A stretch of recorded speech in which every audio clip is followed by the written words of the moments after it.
এই মুহূর্তে রাজধানীর শাহবাগে জাতীয় জাদুঘরের সামনে আছেন সহকর্মী সানভীর রূপল। সরাসরি যাচ্ছে তার কাছে।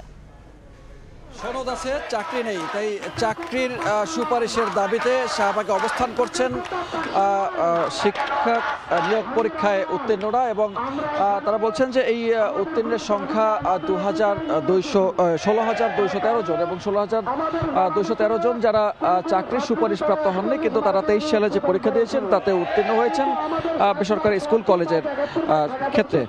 এর মধ্যে আবার 19তম পরীক্ষার জন্য চিন্তাভাবনা করছে এনটিআরসি এবং সেজন্যই তাদের এই প্রতিবাদ যে তাদের যেখানে শূন্য পদ আছে সেই শূন্য পদগুলো এই 18 নিয়োগের যে উত্তীর্ণ যারা আছেন তাদেরকে চাকরি দিয়ে তারপরে 19-এর পরীক্ষা দেওয়ার জন্য এবং যারা এই সুপারিশপ্রাপ্ত হয়েছেন তাদেরকে নিয়োগ না দেওয়ার ফলে এবং প্রজ্ঞাপনের দাবিতে তারা এই আন্দোলন করছেন।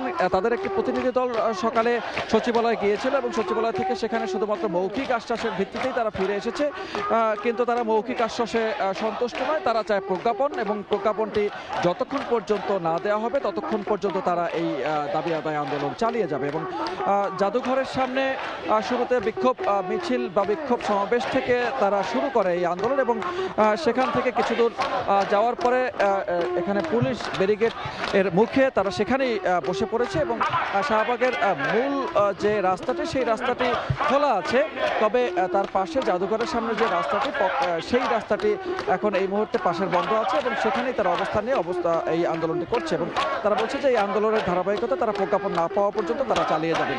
তো এই ছিল এখন পর্যন্ত এই শাহবাগ থেকে সবশেষ তথ্য।